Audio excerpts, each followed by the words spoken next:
వెలసిన మహాలక్ష్మి నీవమ్మా, నీ సేవలను మేము సేతుమమ్మా. మా ఇంట వెలసిన మహాలక్ష్మి నీవమ్మా, నీ సేవలను మేము సేతుమమ్మా.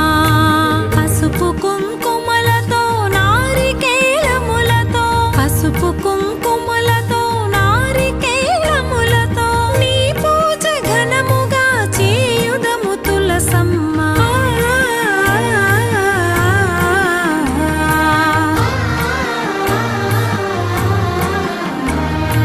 శ్రీమాత శ్రీ తులసి రామ తులసి, జయములు మాకెవ్వు కృష్ణ తులసి. శ్రీమాత శ్రీ తులసి రామ తులసి.